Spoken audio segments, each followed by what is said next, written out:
Pode ler o que eu vou escrever.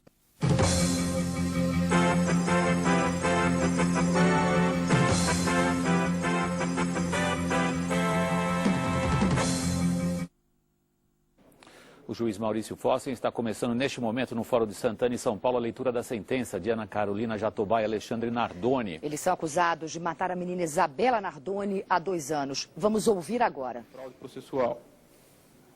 Após regular processamento do feito em juízo, os réus acabaram sendo pronunciados nos termos da denúncia, remetendo-se assim a causa a julgamento ao Tribunal do Júri, cuja decisão foi mantida em grau de recurso. Por esta razão, os réus foram então submetidos a julgamento perante esse egresso segundo Tribunal do Júri da capital, deste Fórum Regional de Santana, após 5 dias de trabalhos, acabando esse conselho de sentença, de acordo com o termo de votação anexo,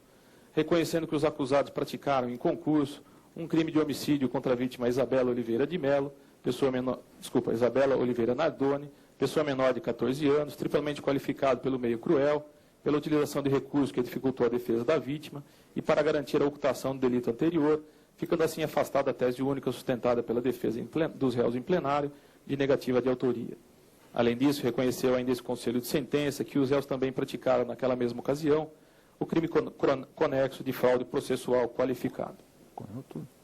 Em razão dessa decisão, passa a decidir sobre a pena a ser imposta a cada um dos acusados em relação a este crime de homicídio, pelo qual foram considerados culpados pelo conselho de sentença.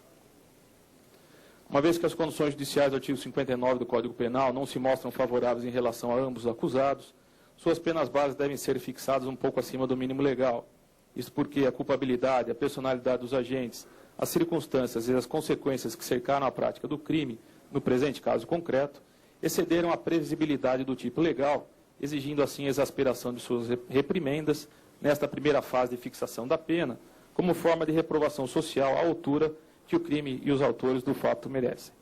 Com efeito, as circunstâncias específicas que envolveram a prática do crime ora em exame demonstram a presença de uma frieza emocional, uma insensibilidade acentuada por parte dos réus, os quais, após terem passado um dia relativamente tranquilo ao lado da vítima, teriam, ao final daquele dia, investido de forma covarde contra a mesma, mas como se não possuíssem qualquer vínculo afetivo ou emocional com ela, o que choca o sentimento e a sensibilidade do homem médio, ainda mais porque o conjunto probatório trazido aos autos deixou bem caracterizado que esse desequilíbrio emocional, demonstrado pelos réus, constituiu a mola propulsora do crime de homicídio. De igual forma, relevante as consequências do crime na presente hipótese, notadamente em relação aos familiares da vítima. Porquanto não se desconhece que em qualquer caso de homicídio consumado, há sofrimento em relação aos familiares do ofendido, no caso específico destes autos, a angústia acima do normal suportada pela vítima,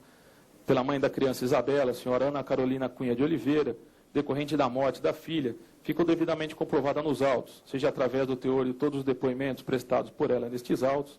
seja através do laudo médico-psiquiátrico que foi apresentado por profissional habilitado durante o presente julgamento, após realizar consulta com a mesma, o que impediu inclusive sua permanência nas dependências deste fórum, por ainda se encontrar, 2 anos após os fatos, em situação aguda de estresse, face ao assédio que a mesma foi obrigada a ser submetida, como decorrência das condutas ilícitas praticadas pelos réus, o que é de conhecimento de todos, exigindo assim um rigor maior por parte do Estado juiz quanto à reprovabilidade dessas condutas. Assim sendo, frente a essas considerações, majora a pena base para cada um dos réus em relação ao crime de homicídio praticado por eles, qualificado pelo fato de ter sido cometido para garantir a ocultação do delito anterior, tal como previsto no inciso 5º do parágrafo 2º do artigo 121 do Código Penal, no montante de 1/3, o que resulta em 16 anos de reclusão para cada um deles. Como se trata de homicídio triplamente qualificado, as outras 2 qualificadoras de utilização de meio cruel e recurso que dificultou a defesa da vítima são aqui utilizadas como circunstâncias agravantes de pena, uma vez que possuem previsão específica na parte geral do Código Penal. Assim, levando-se em consideração a presença dessas outras 2 qualificadoras, aqui admitidas como circunstâncias agravantes de pena, majora as reprimendas fixadas acima na primeira fase em mais 1/4, o que resulta em 20 anos de reclusão para cada um dos réus. Justifica-se a aplicação do aumento no montante aqui estabelecido de 1/4, um pouco acima do patamar mínimo, posto que tanto a qualificadora do meio cruel foi caracterizada na hipótese através de 2 ações autônomas, asfixia e sofrimento intenso, como também em relação à qualificadora da utilização do recurso, que impossibilitou a defesa da vítima, devido à surpresa na esganadura e o lançamento inconsciente na defenestração. Pelo fato do Correio Alexandre ostentar a qualidade jurídica de genitor da vítima Isabela, majora a pena aplicada anteriormente a ele em mais um sexto,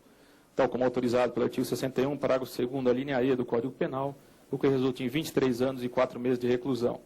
Como não existem circunstâncias atenuantes de pena a serem consideradas, torna definitivas as reprimendas fixadas acima para cada um dos réus, nesta segunda fase. Por fim, na terceira e última fase de aplicação da pena, verifique-se a presença da qualificadora prevista na parte final do parágrafo 4º do artigo 121 do Código Penal, pelo fato do crime de homicídio doloso ter sido praticado contra a pessoa menor de 14 anos de idade. Daí porque majora novamente as reprimendas estabelecidas acima em mais um terço, o que resulta em 31 anos, 1 mês e 10 dias de reclusão para o Correio Alexandre e 26 anos e 8 meses de reclusão para a Correia Ana Jatobá. Como não existem outras causas de aumento ou diminuição de pena a serem consideradas, torna definitiva as reprimendas fixadas acima. Quanto ao crime de fraude processual, para o qual os réus também teriam concorrido, verifique se a reprimenda nesta fase de fixação deve ser estabelecida um pouco acima do mínimo legal, já que as condições judiciais do artigo 59 não lhes são desfavoráveis, como já discriminado anteriormente, motivo pelo qual majora em 1/3 a pena base prevista para este delito, o que resulta em 4 meses de detenção e 12 dias multa, sendo que o valor unitário de cada dia multa deverá corresponder a 1/5 do valor do salário mínimo, uma vez que os réus demonstraram, durante o transcurso da presidiação penal, possuírem um padrão de vida compatível com o patamar aqui fixado. E não existem circunstâncias agravantes ou atenuantes a serem consideradas. Presente, contudo, a causa de aumento de pena prevista no parágrafo único do artigo 347 do Código Penal, pelo fato da fraude processual ter sido praticada pelos réus com o intuito de produzir efeito em processo penal ainda não iniciado, as penas estabelecidas acima devem ser aplicadas em dobro, o que resulta numa pena final para cada um deles para esse delito, de 8 meses de detenção e 24 dias multa, mantido o valor de cada dia multa estabelecido acima. Tendo em vista que a quantidade total das penas de reclusão ora aplicada aos réus pela prática do crime de homicídio triplamente qualificada ser superior a 4 anos, verifica-se que os mesmos não fazem jus ao benefício da substituição destas penas privativas de liberdade por restritiva de direitos.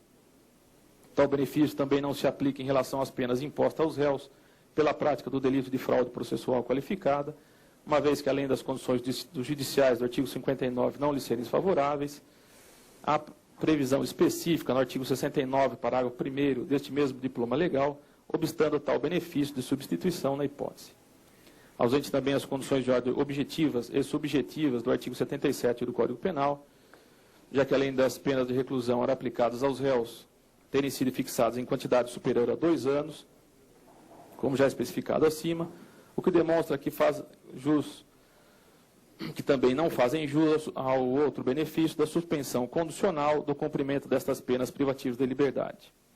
Tendo em vista o disposto no artigo 33, parágrafo 2º, linha A do Código Penal, e também por ter o crime de homicídio qualificado a natureza de crime hediondo, a teor do disposto no artigo 2º da Lei 8.072, com a nova redação que lhe foi dada pela Lei 11.464 de 2007, os acusados deverão iniciar o cumprimento de suas penas privativas de liberdade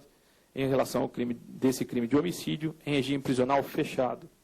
Quanto ao delito de fraude processual qualificada, pelo fato das condições judiciais do artigo 59 não serem favoráveis, deverão iniciar o cumprimento destas penas privativas em regime prisional semiaberto.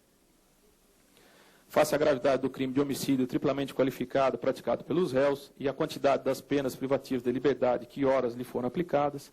ficam mantidas suas prisões preventivas para a garantia da ordem pública, posto que subsistem os motivos determinantes de suas custódias cautelares, tal como autorizado pelos artigos 311 e 312 do Código de Processo Penal, devendo aguardar detido o trânsito julgado da presente decisão. Como este juiz já havia consignado anteriormente, quando da prolação de sentença de pronúncia, a manutenção da prisão processual dos acusados, na visão deste julgador, mostra-se realmente necessária para a garantia da ordem pública, objetivando a cautelar a credibilidade da justiça em razão da gravidade do crime, da culpabilidade, da intensidade do dolo com que o delito de homicídio foi praticado por eles e a repercussão que o delito causou no meio social, uma vez que a prisão preventiva não tem como único e exclusivo objetivo prevenir a prática de novos crimes por parte dos agentes, como exaustivamente tem sido ressaltado pela doutrina pátria, já que evitar a reiteração criminosa constitui apenas um dos aspectos desta espécie de custódia cautelar. Portanto, diante da hediondez do crime atribuído aos acusados, pelo fato de envolver membros de uma mesma família de boa condição social, tal situação teria gerado revolta à população, não apenas desta capital, mas de todo o país, que envolveu diversas manifestações coletivas, como fartamente divulgado pela mídia, além de ter exigido também um enorme esquema de segurança e contenção por parte da Polícia Militar na frente das dependências deste fórum durante esses 5 dias de realização do julgamento. Daí porque a manutenção de suas custódias cautelares se mostra necessária para a preservação da credibilidade e da respeitabilidade do Poder Judiciário, as quais ficariam extremamente abaladas caso agora, quando já existe decisão formal condenando os acusados pela prática deste crime, conceder-lhes o benefício de liberdade provisória, uma vez que permaneceram encarcerados durante toda a fase de instrução. Cito agora algumas jurisprudências referentes a esta matéria.